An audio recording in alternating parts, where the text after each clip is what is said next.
Hi hello வணக்கம் and welcome to Safi zone. நான் உங்க ஷஃபி அண்ட் இன்னைக்கு நம்ம பார்க்க போறது சீரியல் குடுவைகள். கல்யாணம் கல்யாணம் கல்யாணம் கல்யாணம்ன்ற பேர்ல எவ்வளோ காமெடி பண்ணிட்டு இருக்கானுங்க. கடவுளே நல்லபடியா நடக்கணும்.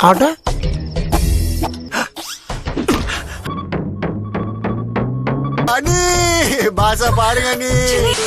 அண்ட் ரொம்ப நாளைக்கு முன்னாடி ஒரு கேள்வி ஒன்று கேட்டிருந்தோம். அதாவது நம்மளுடைய சேனல் சப்ஸ்கிரைபரை நம்ம எப்படி கூப்பிடலாம்னு சொல்லி கேட்டிருந்தேன். எக்கச்சக்கமான பேர் எக்கச்சக்கமா கமெண்ட் பண்ணியிருந்தீங்க. மொத்தம் 46,518 பேர் இருக்காங்க சார். யூனிக்கா யாரெல்லாம் சொல்லியிருந்தீங்களோ அதுல ஒரு 5 சூஸ் பண்ணி எடுத்து வந்திருக்கேன். வாரியர் அப்படிங்கறத வந்து பாக்கியா, கார்த்திக் அசோக், விக்கி சூர்யா, கேப்ட் வேர்ல்ட் அப்படிங்கிறவங்க எல்லாம் கமெண்ட் பண்ணியிருந்தாங்க.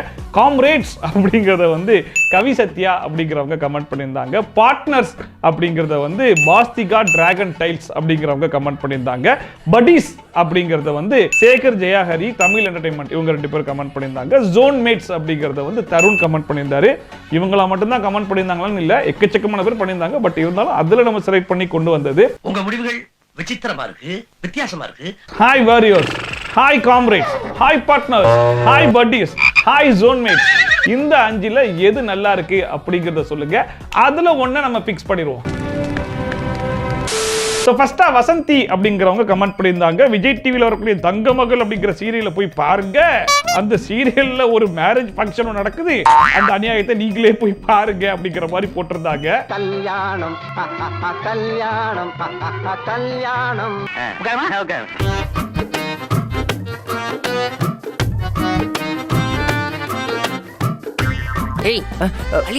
ஒன்னும் இல்ல, ஒரு சிம்பிளான கேள்வி ஒண்ணு கேட்கிறேன். உங்க வீட்லயே இருக்கிற ரொம்ப சின்ன பிள்ளைய கூப்பிட்டு இந்த கேள்வியை நீங்க கேளுங்க. அதாவது அந்த லாங் ஷாட்ல ஒரு 4 பேர் நடந்து வராங்கல்ல, அந்த 4 பேர்ல யாரு கல்யாண பொண்ணு அப்படிங்கறத மட்டும் கேளுங்களேன். ஆடா நீ இப்படி சொல்லுவேன்னு எனக்கு தெரியும் ராசா. வரேன் பாரு. டேய் கண்ணே போடா. அடியா ராசா குட்டி வாடா வாடா வாடா. அந்த ப்ளூ கலர் சாரி கட்டி ஒரு ஆன்ட்டி நடந்து வராங்களே, அவங்க தான் கல்யாண பொண்ணு அப்படிங்கறத கொஞ்சம் கூட யோசிக்காம பதில் சொல்லிருப்பாங்களே. கரெக்ட்டா? எனக்கு தெரிஞ்சு எந்த குழந்தையும் போய் சொல்லாது. அதுதான் அழகா சொல்லுதே. சரி ஓகே, அடுத்து என்ன நடக்குது அப்படிங்கறத நீங்களே பாருங்க.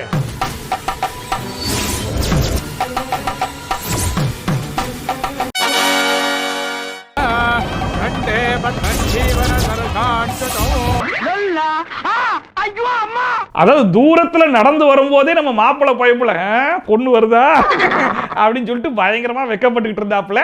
கூடவே அவங்க ஃப்ரெண்ட்ஸ் நின்று பார்த்துக்கிட்டு தான் இருந்தாங்க. ஆனா இப்போ அந்த மாப்பிள்ளையும் சரி கூட இருக்கிற ஃப்ரெண்ட்ஸும் சரி எதுக்கு தெரியுமா இவ்வளவு சாக்காகிறாங்க? அந்த காமெடியை நீங்களே கேளுங்க. மீனாட்சி, என்ன இது விளையாட்டு? தாலி கட்ட போற நேரத்துல இப்படியா விளையாண்டுட்டு இருப்பாங்க? என்னதான் நீ முத்துப்பாண்டியோட முறப்பண்ணா இருந்தாலும் இப்படியா கிண்டல் பண்றது? முதல்ல எந்திரிமா. போதுமா விளையாட்டுலாம், எந்திரிமா. என்ன மாமா நீயும் என்ன எந்திரிக்க சொல்ற? மா சொல்றத கேளு, இது விளையாடுறதுக்கான நேரம் இல்ல. மாமா இப்ப நீ தான் விளையாடிட்டு இருக்க. உங்களுக்கு எல்லாம் விளையாடுறதுக்கு வேற இடமே கிடைக்கலையா? என் கல்யாணம் தான் உங்களுக்கு கிடைச்சதா? சும்மா. மீனாட்சி எந்திரிமா. என்ன கொழுப்பு இருக்கணும் பாருங்க. அதாவது பண்ற காமெடி எல்லாம் இவனுங்க பண்ணிக்கிட்டு கரெக்டா அந்த புள்ள உட்காந்து காமெடி பண்ணிக்கிட்டு இருக்குதாமா. புரியலையா? இன்னுமா புரியல? அதாவது மாப்பிள்ளையோட கண்ணுக்கு அந்த பக்கத்துல உட்காந்துருக்க புள்ள கல்யாண பொண்ணு மாதிரி தெரியலையாமா. சும்மா வந்து உட்காந்து நக்கல் பண்ணிக்கிட்டு இருக்காமா. பின்னாடி சோப்பு கலர் சாரி கட்டி ஒரு புள்ள ஒண்ணு நிக்குது பாத்தீங்களா, அர்ச்சனை போறதுக்காக. அந்த புள்ள தான் கல்யாண பொண்ணுன்னு இப்ப வரைக்கும் நம்பிக்கிட்டு இருக்காங்களாமா. நம்ம கல்யாண பொண்ணு தானே மாப்பிள்ளை பக்கத்துல உட்காரணும். ஆமா, யார் இல்லன்னு சொன்னது? நான் தானே கல்யாண பொண்ணு. இத பாருங்க, இந்த விளையாட்டு தனத்துல அப்புறம் வச்சுக்கோங்க. உன்கிட்டதாமா சொல்றேன், எந்திரி. மாலையை கழட்டி அஞ்சலிட்ட கொடு. யாரு கல்யாண பொண்ணு? அஞ்சலி தான் கல்யாண பொண்ணு. இங்க பாரு, சார்லி சாப்ளின் மிஸ்டர் பீன்லாம் பண்ண முடியாத அளவுக்கு கல்யாணம்ன்ற பேர்ல எவ்வளோ காமெடி பண்ணிட்டு இருக்கானுங்க. இதுல கொடுமை என்னன்னா, இந்த கல்யாணம் அப்படிங்கிறது எவ்வளவு பெரிய ப்ராசஸ்ங்கிறது ஊரறிஞ்ச விஷயம் தான். இருந்தாலும் இந்த மாப்பிளைக்கு அந்த தாலி எடுத்து கெட்ட போற வரைக்கும் பொண்ணு யாரு அப்படிங்கிறதுல பயங்கரமான கன்ஃபியூஷன் இருந்திருக்குன்னா எப்பேற்பட்ட ட்விஸ்ட் பாத்துக்கோங்க. என்னங்கடா ட்விஸ்ட் அடிக்கிறீங்க? இந்த ட்விஸ்ட கூட நம்ம தாய்மார்கள்லாம் வரே வா என்ன மாதிரியான ட்விஸ்ட் ஆச்சு, கல்யாண பொண்ணு யாருன்னு உங்களுக்கு தெரியாம இருந்திருக்கு பாரு சொல்லிட்டு பக்கத்துல உட்காந்து பேசிட்டு இருப்பாங்க. என்னத்த சொல்ல, 200 பெரியார் இல்ல 400 பெரியார் வந்தாலும் முடியாதுடா. அடுத்த லட்டு அப்படிங்கிறவங்க நம்மளுடைய இன்ஸ்டாகிராமுக்கு ஒரு மெசேஜ் அனுப்பிச்சு வச்சிருக்காங்க. வழக்கமா நிறைய கண்டென்ட் கொடுப்பாங்க, அதுல இதுவும் ஒரு கண்டென்ட். ஜீ தமிழ்ல வரக்கூடிய சந்தியா ராகம் அப்படிங்கிற சீரியல்ல இந்த டேட்ல இந்த எபிசோட்ல போய் பாருங்க, ஒரு பயங்கரமான மிஸ்டேக் ஒன்று மாட்டிருக்கு அப்படிங்கிற மாதிரி போட்டிருக்காங்க. It's very interesting mistake.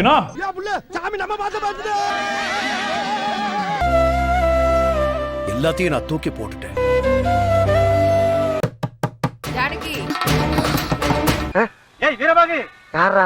ஜானகியோட அப்பா குளத்துல குளிக்கும் போது தவறிட்டாருடா.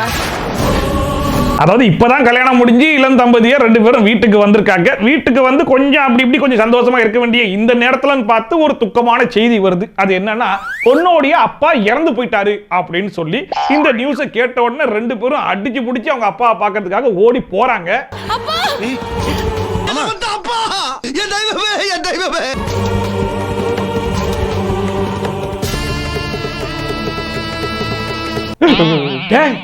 என்னடா இது, இப்பதான் உங்க 2 பேருக்கு கல்யாணம்லாம் பண்ணி விட்டாங்க. சரி, என்னதான் அப்பா இறந்துட்டாரு சோகமான செய்தியா இருந்தாலும் கழுத்துல கிட்ட தாலி எங்கம்மா, அதை காணோம். ஒருவேளை அப்பா இறந்துட்டாருன்ற நியூஸை கேட்டா அந்த புள்ள புடிச்சு அத்தி எரிஞ்சு போட்டு வந்துருச்சா, இல்ல ஓடி வந்த வேகத்துல பறந்து போயிருச்சான்னு தெரியலையே. எனக்கு புரியல. ஒரு விஷயம் இருக்கு ஆனா இல்ல. ஒருவேளை டைரக்டர் சார் கல்யாண தாலியை கெட்ட போற இடத்துல அப்பா இறந்துட்டாருன்ற செய்தியை கேட்டு 2 பேரும் ஓடி வர மாதிரி ஃபர்ஸ்ட் யோசிச்சு வச்சுட்டு அதுக்கப்புறமா சரி வேணாம் தாலியை கட்டிட்டோம் அதுக்கப்புறமா பாத்துக்கலாம்னு இது மாத்திட்டாரு போல இருக்கு. அதனால வந்து கன்ஃபியூஷனா கூட இருக்கலாம். பத்தியா இந்த ஜோக்கு ஒண்ணி குறைச்சல்ல. அடுத்த விக்னேஷ் பாஸ்கர் அப்படிங்கிற நம்முடைய வாட்ஸ்அப் நம்பருக்கு மெசேஜ் அனுப்பிச்சிருந்தாப்ல, சன் டிவில வரக்கூடிய புன்னகை பூவே அப்படிங்கிற சீரியல்ல போய் பாருங்க, ஒரு பேரை வச்சு படாத பாடு படுத்திருக்காங்க அப்படின்னு சொல்லிட்டு. நீங்க பேரை விடுற மாதிரி ஐடியாலே இல்ல போலயே. இதெல்லாம் நிறுத்த முடியாதுடா. ஏன்னா இதெல்லாம் தமிழ் கலாச்சாரம்டா. கலைவாணி எங்க போனா? யார் நீ? என் பேரு காயத்ரி. கண்ணம்மா பாட்டி வேலை விஷயமா கூட்டிட்டு வந்தாங்க. அதாவது கலைவாணி அப்படிங்கிறது அந்த புள்ளியோட ஒரிஜினல் பேரு. பட் இருந்தாலும் அந்த பேரை மறைச்சிக்கிட்டு என்னோட பேர் காயத்ரி அப்படின்ற ஒரு பொய்யான பேரோட தான் அந்த வீட்டில் இன்ட்ரோடியூஸ் ஆகுது. ஸோ அந்த வீட்டில் இருக்கிற எல்லாருக்குமே இந்த புள்ளியை கலைவாணியா தெரியாது, காயத்ரியா தான் தெரியும். கரெக்டா? ரொம்ப கரெக்ட். கரெக்ட். சரி, ஓகே. இப்ப பாருங்க, இப்போ பாருங்க. பெரிய மியூசிக் டைரக்டர் கையை ஆட்டாம பேச மாட்டாரு. இப்ப நான் வாசிக்கலன்னா விட மாட்டாங்க போல இருக்கே. எப்படியாவது கலைவாணி வாசிச்சத வாசிக்க முயற்சி பண்ணுவோம். எப்படி பாத்தீங்களா? இந்த புள்ளையும் அதே குடும்பத்தை சேர்ந்த புள்ள தான். ஆனா அந்த புள்ளைக்கு தெரியாட்டாலும் அந்த புள்ளையோட மைண்ட் வாய்ஸ்க்கு நல்லாவே தெரிஞ்சிருக்கு. இந்த புள்ள காயத்ரி கிடையாது, அந்த புள்ளையோட ஒரிஜினல் பேரு கலைவாணி தான். எப்படியாவது கலைவாணி வாசிச்சத. என் பேரு காயத்ரி. ஒரு விஷயத்தை பேசி முடிக்கிறதுக்குள்ள போதும் ஆயிடுது. இப்ப கூட ஒரு விஷயத்தை நீங்க நல்லா புரிஞ்சுக்கணுங்க. இப்பயுமே இந்த புள்ளைக்கு அந்த புள்ளையோட பேரு காயத்ரின்னு தான் தெரியும். ஒன்லி இந்த புள்ளியுடைய மைண்ட் வாய்ஸ்க்கு மட்டும்தான் அந்த புள்ள கலைவாணிங்கிறது தெரிஞ்சிருக்கு. ஓகே. அடுத்த தேன் விசு அப்படிங்கிறவங்க கமெண்ட் பண்ணியிருந்தாங்க, சிங்கப்பெண்ணை சீரியல்ல இந்த டேட்ல இந்த எபிசோட்ல இந்த டைமிங்ல போய் பாருங்க, ஒரு பயங்கரமான கண்டென்ட் ஒன்று மாட்டிருக்கு அப்படின்னு சொல்லி போட்டிருக்காங்க. ஆனந்தியோட அக்கா கோகிலா தெரியுமா? உங்க எல்லாரையும் பத்தி ஆனந்தி என்கிட்ட சொல்லியிருக்கா. ஆக்சுவலா இது ஒரு இன்ட்ரெஸ்டிங்கான சீனுங்க. ஏன் அப்படி சொல்றேன்னா, சில பேர் சொல்லுவாங்கல்ல சும்மா சொல்லக்கூடாதியா, அந்த டைரக்டர் ஒரு சீனையும் ஃப்ரேம் பை ஃப்ரேம் செதுக்கியிருக்காரு அப்படின்னு சொல்லிட்டு. பட் இவர் கொஞ்சம் பதுக்கியிருக்காரு. புரியலையா? பாருங்க, புரிஞ்சிடும். இப்ப இந்த 3 பொண்ணுங்களும் இந்த ஃப்ரேம்ல தனியா தானே நிக்கிறாங்க. அவங்களுக்கு முன்னாடியும் பின்னாடியும் யாராச்சும் இருக்காங்களா? ஆனா இப்ப பாருங்க, அதே 3 பொண்ணுங்க நம்ம வார்டனுக்கு பின்னாடியும் நிப்பாங்க. இந்த 3 பெரிய மனுஷங்களை பத்தி தான் சொல்லவே இல்லை. எப்படி? ஆனா இதுல இருக்கக்கூடிய அமானுஷ்யம் என்ன அப்படின்னு சொல்லி பாத்தீங்கன்னா, க்ளோஸ் அப் ஷாட்ல அந்த வார்டன் நம்ம கண்ணுக்கு நல்ல பப்பரப்பான்னு தெரியுறாங்கல்ல. பட் அதே வார்டன் அந்த ஒயிட் ஷாட்லயும் அதே இடத்துல தான் நிக்கிறாங்க. பட் நம்ம கண்ணுக்கு தான் தெரிய மாட்டேது. எப்படிப்பட்ட அமானுஷ்யம் பாருங்க. இந்த 2 முட்டா பசங்க கிட்ட மாட்டிட்டு நான் படுற அவஸ்தை. அடுத்த நம்ம தலைவன் ஹரி, நான் உன் சீரியல் கண்டுக்கு ஹெல்ப் பண்றியா அப்படின்னு சொல்லிட்டு என்ன பண்ணிருக்காப்ல, காலைல 8 மணிக்கு உட்காந்து ஒரு சீரியலை பார்க்க ஆரம்பிச்சிருக்காப்ல. சரி, என்ன முடிஞ்சிச்சா இல்ல இன்னும் போயிட்டு இருக்குங்க, ஒரே சீன் தான் போயிட்டு இருக்கு. முடிஞ்சிச்சா இல்லங்க போயிட்டு இருக்கு. நைட்டு 10 மணி ஆயிடுச்சு. காலைல 8 மணிலிருந்து 10 மணிக்கு என்ன பண்ணிட்டு இருக்கேன்னா ஒரே சீன் தாங்க போயிட்டு இருக்கு. ஒரு சீன் காலைல 8 மணிலிருந்து 10 மணி வரைக்குமா அப்படின்னு நான் உட்காந்து பார்க்க ஆரம்பிச்சேன். அடுத்த நாள் காலைல 10 மணி ஆகி போச்சு, அதே சீன் தான் ஓடிக்கிட்டு இருக்கு. புரியலையா? அந்த சீனை நீங்களும் பாருங்க. மேடம் இப்போ மகாவோட கண்டிஷன் ரொம்ப மோசமா இருக்கு. அவங்க கோமாக்கு போகாம தடுக்கணும்னா அவங்களுக்கு ரொம்ப க்ளோஸா இருக்கவங்க யார்கிட்டயாவது அவங்க பேசணும். எந்த ஊருன்னு சொல்லுங்க, நாங்க உடனே வந்துடுறோம். இல்ல மேடம், அது இப்ப தேவையில்ல. நீங்க கால்ல பேசினாலே போதும். பார்த்திருப்பீங்க எவ்வளவு சீரியஸான சீனு, எவ்வளவு இக்கட்டமான ஒரு சூழ்நிலை அப்படிங்கறத. அதாவது அந்த புள்ள வந்து கோமா ஸ்டேஜுக்கு ஆந்தி வேலை இருக்கும்போது இந்த புள்ள எப்படியாச்சும் காப்பாத்திரலாம்னு போன் பண்ணுது. இந்த கிரிட்டிக்கல் சிச்சுவேஷனை புரிஞ்சுக்கிட்டு இவங்க எவ்வளவு அழகா இதை ஹேண்டில் பண்றாங்க அப்படிங்கறத மட்டும் நீங்க பாருங்களேன். உங்களோட வாய்ஸ் கேட்டதா உங்களுக்கு கான்ஷியஸ் வர மாதிரி இருக்கும். யாராவது உங்களுக்கு ரொம்ப க்ளோஸா இருக்கவங்க பேச முடியுங்களா? மேடம் நான் பேசலாமா? சார், நீங்க உங்களுக்கு என்ன வேணும்? மாமாங்க, நான் உங்க அக்காவோட ஹஸ்பண்ட். இல்ல சார், இந்த டைம்ல ரிஸ்க் எடுக்க வேண்டாமே. வேற யாராவது இருந்தாங்கன்னா கொஞ்சம் பேச சொல்றீங்களா? கொஞ்சம் சீக்கிரம் சார், அவசரம். என்னய்யா இந்த புனிதமான காரியத்துல என் பங்கு இருக்கிறோம்னு அடி மனசு பிராண்டதுப்பா. ஐசு நீ பேச ஐசு. இல்ல விஜய், எனக்கு ரொம்ப பயமா இருக்கு. இதுல பயப்படுறதுக்கு என்ன இருக்கு? தைரியமா பேசு. இல்ல விஜய், எனக்கு ரொம்ப பதட்டமா இருக்கு. எப்படி இந்த ஒரு சீனை தான் காலைல 8 மணில இருந்து நைட்டு 10 மணி வரைக்கும் ஹரி பார்த்துக்கிட்டு இருந்தாப்புல. கடைசி வரைக்கும் அந்த புள்ள எனக்கு பதட்டமா இருக்கு, எனக்கு பயமா இருக்குன்னு சொல்லிக்கிட்டு இருந்துச்சு. வந்து கடைசி வரைக்கும் ஒரு முடிவு சொல்லல. இதுக்கப்புறமா நான் உட்கார்ந்து பார்க்க ஆரம்பிச்சேன். நீ போ, நீ வா, பாத்துக்கலாம், பேசு. இல்ல விஜய், சொன்னா கேளுங்க. அவளை நினைச்சிட்டு இருக்கிறவங்க யாராவது ஒருத்தர் பேசினாதான் இது சரியா வரும். மறுபடியுமா? அப்ப நான் டீ சாப்பிட்டேன். இப்ப சொன்னதுக்கெல்லாம் பொருத்தமான ஆள் நீதான். நீ பேசினாதான் கரெக்டா இருக்கும். ஐயோ, நீங்க என்னங்க பேசுறீங்க? ஒரு அளவுக்கு தான் ப்ரோ எல்லாமே. சும்மாலாம் நோண்ட கூடாது ப்ரோ. ரைட்டானா ஆன்றதுக்கு. சரிங்க, மகாவோட நிலைமை ரொம்ப மோசமாகிட்டே இருக்கு சார். நீங்க கொஞ்சம் அவங்கள பேச சொல்லுங்களேன். சரி, அங்க போய் பார்க்கலாம். போ போ போ. அம்மா, எப்படி இது நான் அடுத்த நாள் காலைல 10 மணி வரைக்கும் பார்த்தேன்னு சொன்னேன் இல்லையா, அது வரைக்கும் ஆயிப்போச்சு. இன்னும் இவங்க 2 பேரும் அந்த கிரிட்டிக்கல் சிச்சுவேஷனை பக்குவமா ஹேண்டில் பண்ணிக்கிட்டு இருக்காங்களாமா. அன்னைக்குமா அந்த புள்ள ஐ எம் சாரி நான் கோமாக்கே போயிட்டேன்னு சொல்லி இன்ஸ்டால ஸ்டோரி போட்டா கூட இவங்க இன்னும் பேசிக்கிட்டு தான் இருப்பாங்க போல. இப்ப சொன்னதுக்கெல்லாம் பொருத்தமான ஆள் நீதான். நீ பேசினாதான் கரெக்டா இருக்கும். ஐயோ, நீங்க என்னங்க பேசுறீங்க? நான் வீட்டுக்கே போயிட்டேன், இன்னும் நான் தனியா பேசிட்டு இருக்கேன். மகா தன்னன்னா தன்னே நா தன தன்னன தன்னன தன்னே நா தன்னன்னா தன்னே. வாடா, இப்படிக்கு இந்த வீடியோ பார்த்துக்கிட்டு இருக்கிற இந்த நேரத்தில் தான் இங்க ஒரு முடிவுக்கே வந்திருக்காங்க. ஃபைனலா ஹீரோ சார் சொல்லக்கூடிய அந்த மகான்ற ஒரு வார்த்தைக்கு தான் இவ்வளவு நேரம் பில்டப் பண்ணிருக்காங்க. மென்டல் டார்ச்சர்ல நீ எதனா எசக புசுகா பண்ணிட்டு போய் உள்ள உட்காந்துலான்னு பாக்குறேன் ப்ரோ. அடுத்ததான் ஹரிகிருஷ்ணா அப்படிங்கிறவர் கமெண்ட் பண்ணியிருந்தாப்புல, செல்லம்மா சீரியல்ல இந்த டேட்ல இந்த எபிசோட்ல போய் பாருங்க, மயக்கத்தை வச்சு இவங்க ஒரு படாத பாடு படுத்திருக்காங்க அப்படின்னு சொல்லிட்டு.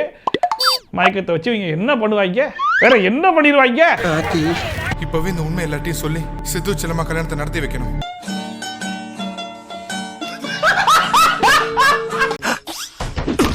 பரவாயில்ல, எப்படியோ கஷ்டப்பட்டு போராடி அந்த ஆளை மயக்கம் போட வச்சுட்டாப்புல. பட் இருந்தாலும் சீரியல்ல ஒருத்தர் மயக்கம் போட்டாருன்னா அவர் என்ன பண்ணுவாரு அப்படிங்கிறது ஊரறிஞ்ச விஷயம் தானே. இவங்களும் அதை தான் ஃபாலோ பண்ணிருக்காங்க, புதுசா எதுவும் பண்ணிடல.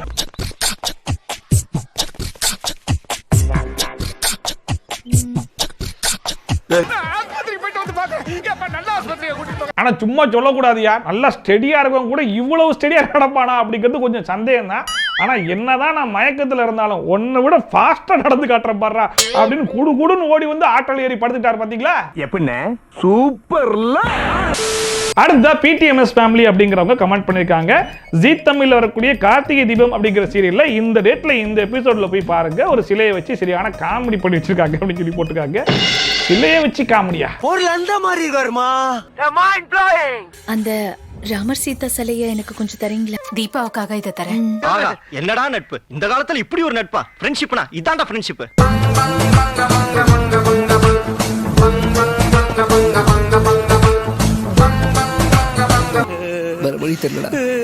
புடவையோட இப்ப சிலையும் போயிடுச்சே. இவங்க கையாலேயே அந்த சிலையை எடுத்து அந்த புள்ள கையில கொடுத்தது மட்டும் இல்லாம தன்னுடைய மைண்ட் வாய்ஸ்லயும் அதை ரீரெஜிஸ்டர் வேற பண்ணிக்கிட்டாங்க. கரெக்டா? புடவையோட இப்ப சிலையும் போயிடுச்சே. ஆனா இப்போ அதே ராத்திரி என்ன தெரியுமா நடந்துச்சு? நீ பண்றதெல்லாம் பார்க்கும்போது தான்டா லேசா நெஞ்சு வலிக்கிற மாதிரி இருக்கு.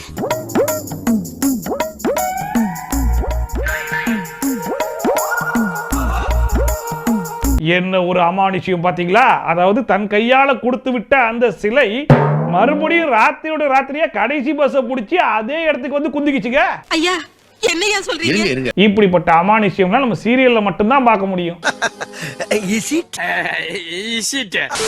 அடுத்த இன்னா அப்படிங்கிறவர் கமெண்ட் பண்ணிருக்காப்புல, ஆனந்தராகம் சீரியல்ல இந்த டேட்ல இந்த எபிசோட போய் பாருங்க, அதுல ஒரு படத்தோட சீன் எடுத்து வேற சீன் மாதிரி மாடிஃபை பண்ணி ஓட்டிருக்காங்க அப்படின்னு சொல்லிட்டு.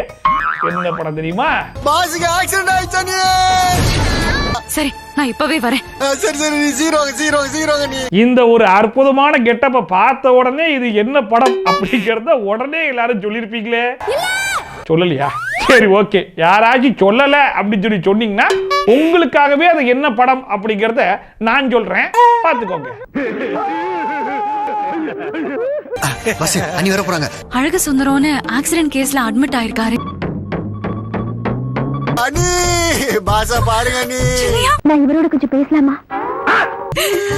ஐயோ சின்னையா, உயிருக்கு ஒன்னும் ஆபத்து இல்லையே. அட நீ ஒண்ணுமா, இது பூட்ட கேசுமா. ஒரு சின்ன அதிர்ச்சி கூட இந்த உடம்பால தாங்க முடியாது. ஏதோ உதிர்ந்து போன கை கால்களை மூட்டை கட்டி கொண்டாந்தாங்க. அதை ஒன்னா சேர்த்து ஒட்ட வச்சுக்கிட்டு இருக்கிறோம். இது சிங்காரவேலன் அப்படின்னு யாராலையுமே கண்டுபிடிக்க முடியாத அளவுக்கு, யாருக்குமே ஒரு சின்ன டவுட் கூட வர முடியாத அளவுக்கு எவ்வளவு தத்ரூபமா எடுத்திருக்காரு பாத்தீங்களா? இது நமக்குள்ளதான் இருக்கணும். கடுகளவு வெளியே கசிஞ்சா கூட முதலாளியை நீ உசுரோட பார்க்க முடியாது. சோ அவ்வளவுதான் இன்னைக்கு வீடியோ. இன்னைக்கு இந்த வீடியோ பார்த்து கொஞ்சமா என்ஜாய் பண்ணிருப்பீங்க நம்புறேன். ஒருவேளை நீங்க என்ஜாய் பண்ணீங்கன்னா மறக்காம அந்த கமெண்ட் செக்ஷன்ல சொல்லுங்க. அண்ட் இதே மாதிரி ட்ரோல்ஸ் அண்ட் ரிவ்யூஸ்லாம் நீங்க கண்டிப்பா பார்க்கணும்னு நினைச்சீங்கன்னா மறக்காம சப்ஸ்கிரைப் பண்ணிட்டு பக்கத்துல இருக்க பெல் ஐகான் டான் தட்டி விட்டீங்கன்னா நான் போடுற வீடியோ நோட்டிபிகேஷன்லாம் டான் வந்து சேரும். சோ மீண்டும் இதே மாதிரி ஒரு சூப்பரான வீடியோவோட, சூப்பரான ரிவ்யூவோட, சூப்பரான ட்ரோலோட உங்களை வந்து சந்திக்கலாம். That's bye from Shafi. Tata bye bye and take care.